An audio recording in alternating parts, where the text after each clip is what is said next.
So hi, on the Grind podcast. I'm Shane, I'm Glory. and we're here with, Hayden from the band Tigerwine. and we have some questions to say about the upcoming album, Toil and Spin. So congrats on that, by the way. How do you feel about the response, the announcement so far? Thanks, man. It's been amazing. Like we put out our last record just in time for COVID. It was put out in May 2020, and in the lead up to that, everything was getting shut down and shows were really getting canceled. So Mm.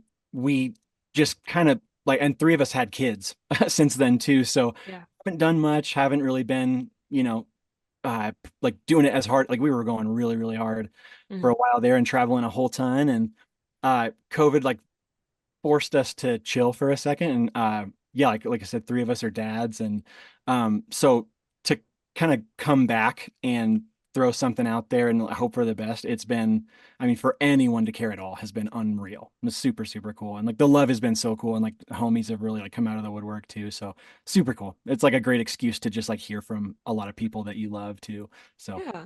Hell yeah. Aw, that makes Well, me the sad. the album fucking rips. Oh yeah, it's fucking thank you incredible. so much, you guys. Thank you. Of course. Yeah, of You're welcome. course. Mhm. So is there any meaning behind that album title or cover art? The cover art is oh I dang it, I someone else asked too and I forgot and I didn't go look it up. But Okay. our friend Justin Slaughter has a clothing line called Fantasy Initiative.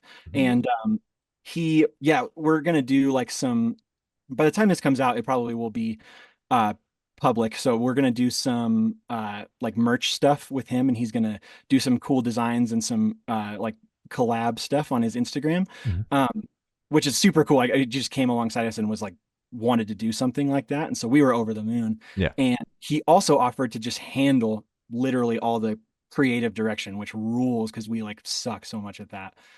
And so that was a guy through him that he found, and he sent us like a bunch of options and stuff. And that one we were just like, that's the coolest thing ever. Um, Mhm. and Toil and Spin is a reference to our first record. It's a lyric from the song High Roof. It's like one of the last lyrics on that thing.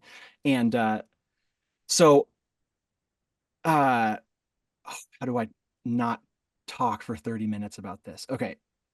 So uh Steve, our guitar player, and I were best buds, and Mhm. our dads were both pastors growing up. So we were both pastors' kids. And Yeah. um, up until that point, we hadn't written a ton of music by then, but we would just all write all the instrumentals all together in a room, pretty classic or normal. Mhm. And I would just write lyrics, and the first time anyone heard them would be after they were recorded. And so no one really had like a say in any of them. And that song, Steve and I wrote together about our dads. And Mhm. so we did two records like that where we just like nobody knew anything about the lyrics or the vocals, and they just had to trust that I was like doing a good job, I guess. Uh, Mhm. but this time, Steve moved to Kansas City a year and a half ago. Our drummer Shane has been back in Pittsburgh since our record came out in 2020-ish, I think. And I'm here. And so we had to do like the postal service thing where we were sending files back and forth, and that's how we wrote the record. And so everyone was on board and up to date with lyrics and melodies and vocals the Mhm. entire time. And so we just thought it was a cool way to like we wrote the record like this, like we did that song, and it was just kind of a fun little. I guess it just made sense when it just kind of sings, I guess. But Yeah, that's fucking Yeah. awesome. I love when bands will use a new record to call back to a previous record, even if it's just with the title. Like in this case, it's fucking Mhm. awesome. we're Yeah. Hell super yeah. nerdy that way too. I love that stuff. Yeah. Hell It's yeah. so much fun. Hell yeah. So can you tell us a little bit about your writing process for the album? Yeah, we it's super interesting. Steve and I both like learned uh how to do audio, I guess, to just to write this record. And then it just turned into Steve moved out to Kansas City to work at a studio out there, and now I license music uh doing audio. And so it's like this like just writing this record really like changed both of our lives, which is really cool. Mhm. So yeah, it was like basically what would happen is I would receive like a riff from Steve, and uh I would, I could add whatever I felt it needed, or like we would kind of go back and forth. And then like when he was in town, we'd jump in the same room. And so it was really, really like a mishmash of all kinds of different ways of writing a record. And I'm so stoked about it. It was like so much fun. It was Mhm. really stressful at times. It was hard. Super, super, super glad to have gone through it. It was so cool. Hell yeah. And you know, I think- Did you struggle at all? Because like obviously you mentioned you did it kind of the postal service way, sending things back and forth. That's why everyone was up to date with what the lyrics are going to be. Did you struggle? Did you guys struggle at all, like with that becoming the process versus being able to get in a room for the entire record or more of it than you did this time around? word. I'm yes, yeah. Struggle definitely Mhm. took place for sure. Uh, it's yeah, it's weird. Like when you're sitting in the same room, you can kind of bounce stuff off of each other and uh like I guess riffs like and instrumentation and like little flavor stuff makes a lot more sense when you're creating it with someone sitting right behind you, right next to you, and Mhm. uh sending it off and stuff like where you don't have the context of like what of everything else or like talking about it or being like, hey, we should do this, and then adding whatever. Mhm. The there is a huge possibility for stuff to get lost in translation. And the cool thing about that is that there were like some of the things where it was like a miscommunication or like things got chopped up weird, uh, just ended up being the record, which is really cool. Hmm. There's on the song, it's Prototypic. It's the second single that came out. There is after the first chorus, there's this really wild like guitar thing going on where it's just like completely atonal all over the neck and like just crazy sounding. And that is straight up from the demo, of the Oh, original demo of the song. And it like that file made it on the record, which is just so cool. yeah. So yeah, stuff like that was really fun as as challenging as it was, I guess. Mm-hmm. It's fucking I love when awesome. bands do shit like that. Like, Yeah. Yeah, same. I was like so excited about all that stuff. It's awesome. it's Hell fucking yeah. awesome. Yeah. So, what song off the album took longest to write, and which one is your personal favorite? Oh, that's such a good question. Thank you. The song that took the longest to write. So the first song I think we wrote for this record was a song called Eat Around the Mold. No, Mm. is that the one? If you need to look at the track listing or anything, I'm trying to we are so bad about remembering what the real titles of songs are. there you go. Like Yeah. we Yeah. we still call our song Technicolor Yawn when we play it live. We still call it Cup of Eggs because on the way to the studio Cup of we eggs. we pulled into a gas station and they literally had like soft boiled eggs in cups for sale and we were like that's horrific. And so Soft boiled. Oh my yeah, God. it was messed up. Yeah, so It's dangerous. we literally still call it Cup of Eggs. But but I think it is Eat Around the Mold. I've lost my mind. Yeah, so that song was the first one we came up with, and that song was like the instrumental was done in 2021, which is Whoa. it's just ridiculous. Like we kind of just right after the other record came out, we just kind of started like bouncing ideas off before Steve had moved, and um that one and one other one, the Prototypic, were both like done in 2021, and then just sat on them for this whole time. Mhm. Uh, Mm-hmm. and then there was a couple things that were just buttoned up right before we went and tracked everything. So Mm-hmm. um, it's had a long life and a weird life. Yeah. But my favorite song is, oh man, I think it's a toss up between um, Perennial and oh, what's the real song name? Uh, I would love oh, to hear the first the, original name. Oh, so the song "The Hammer Blow," the working title was Evil Song because the riff sounded evil. But fucking love that. that it's Goofy. between Perennial and the Hammer Blow. I think Perennial has one of my favorite like chorus melodies. I was so unabashedly proud of it. Hmm.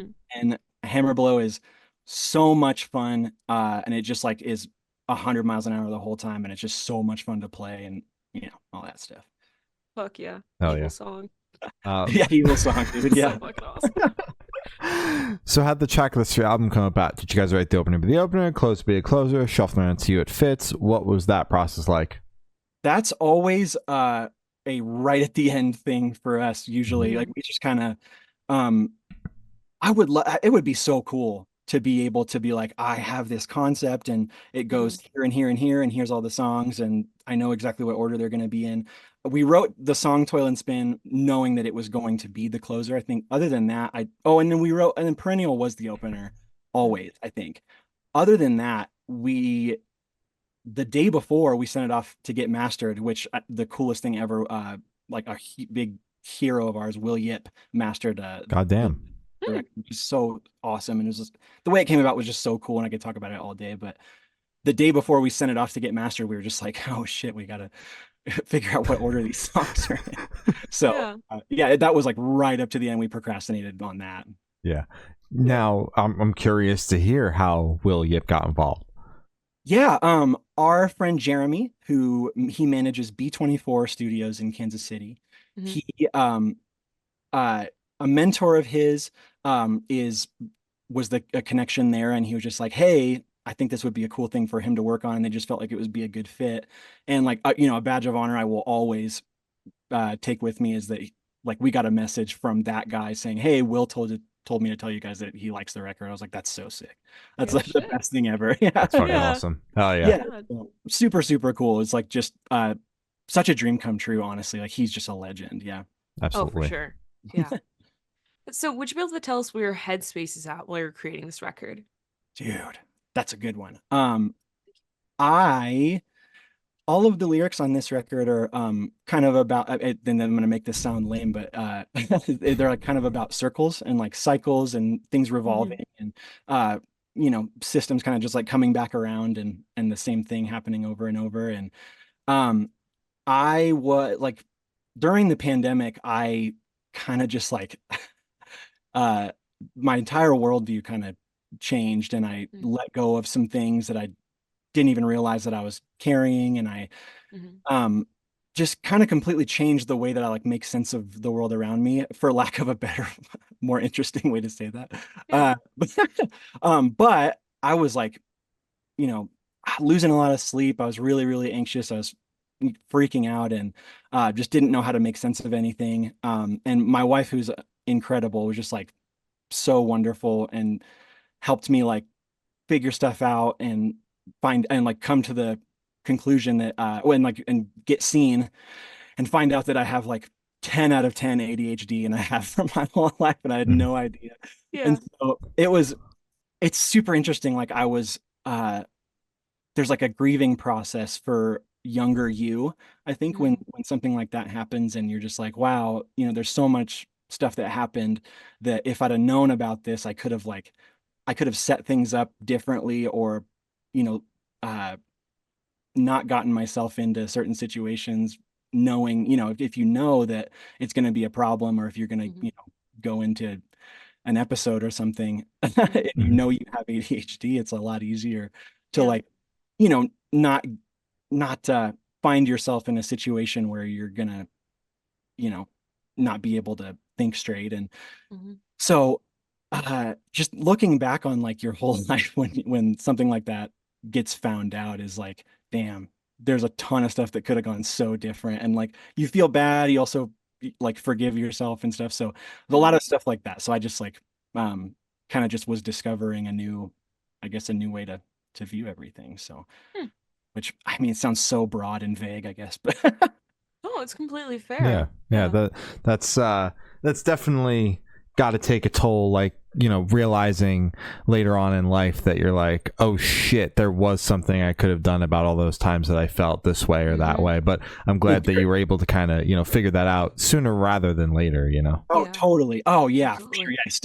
Yeah, I still could be having no clue what I think, Mhm. Mm-hmm. So, well, and that sounds, I don't know the answers to anything. Obviously, it's not like I found Yeah. all the answers, but Yeah, yeah, my wife, like I said, just like drug me to someone to like figure this figure out. it So, out. Yeah. yeah, so yeah, just really, really cool. And like I stumbled ass backwards into being a lot happier, which is cool. Hell yeah, that's good. Good. Hell yeah. Fuck yeah.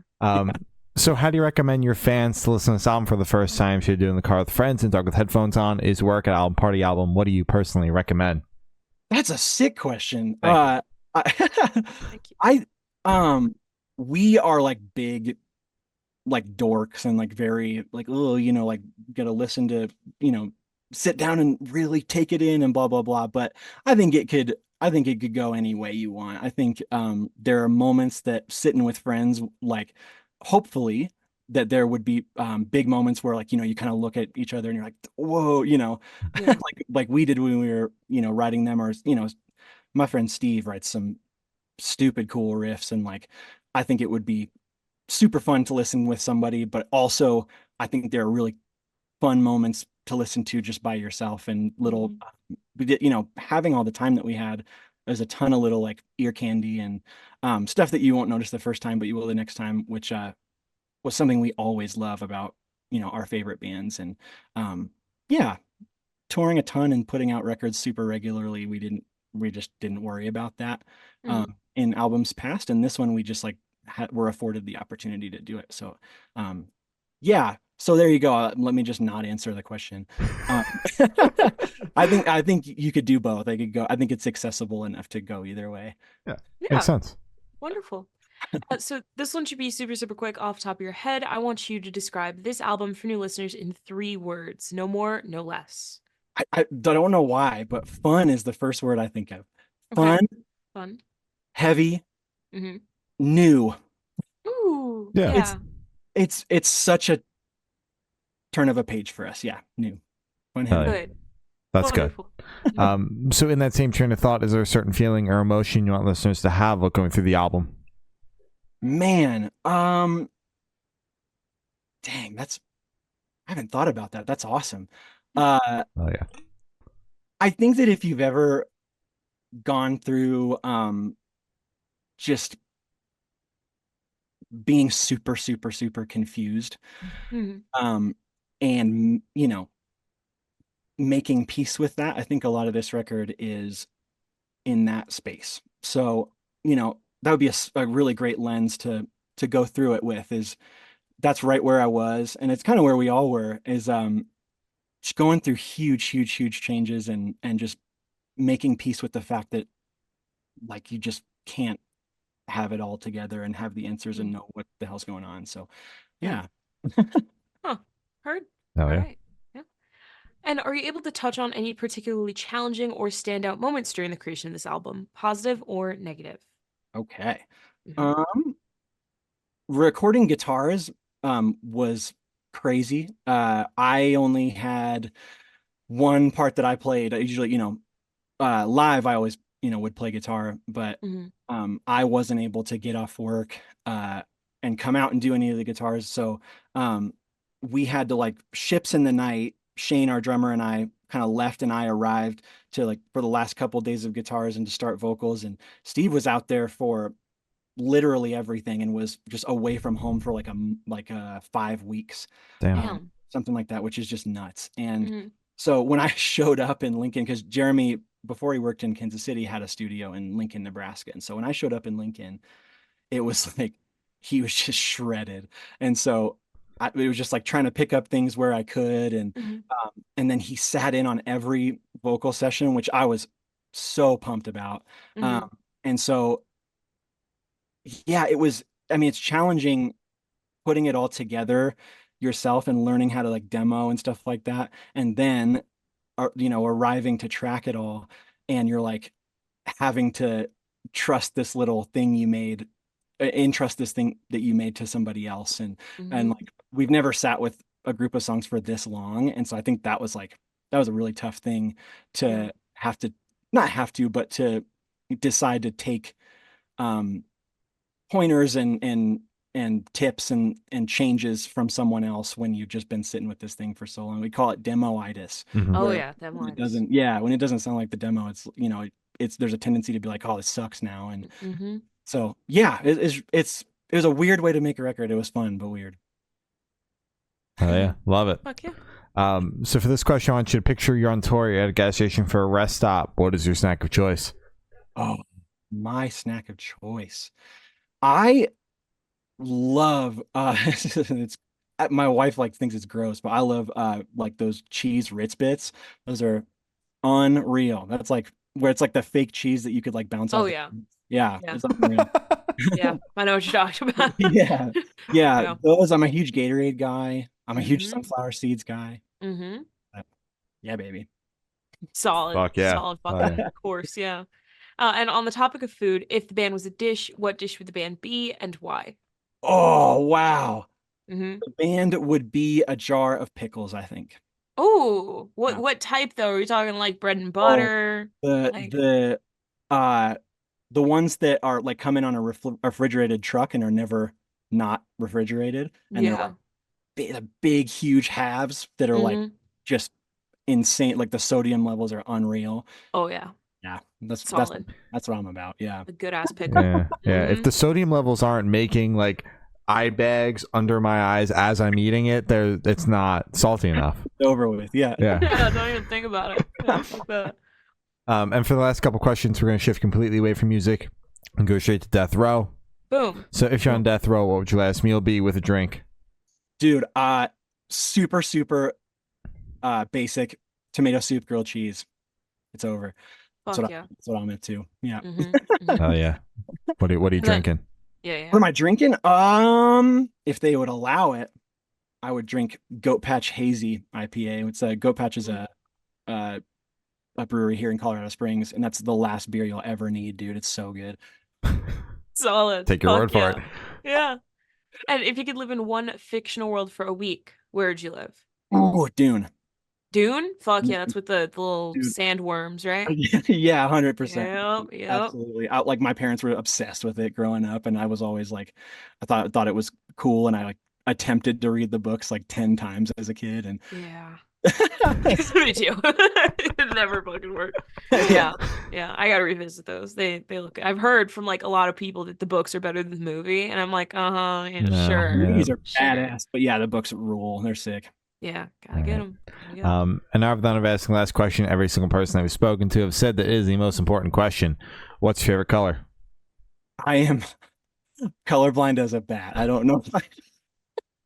I'm super colorblind. I confuse them a lot. I was born Okay.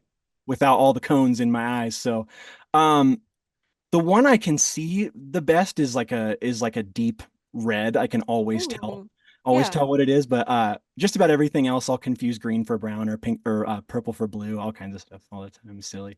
Yeah, that's Right. completely Yeah. fair. I mean, dark red, it fucking bangs. So you got a good color there. There you go. Yeah. Yeah, we'll say that. Yeah. Yeah. All hell right. yeah. So as I said, that's all the questions you have today. Is there anything that you would like to plug? Oh man.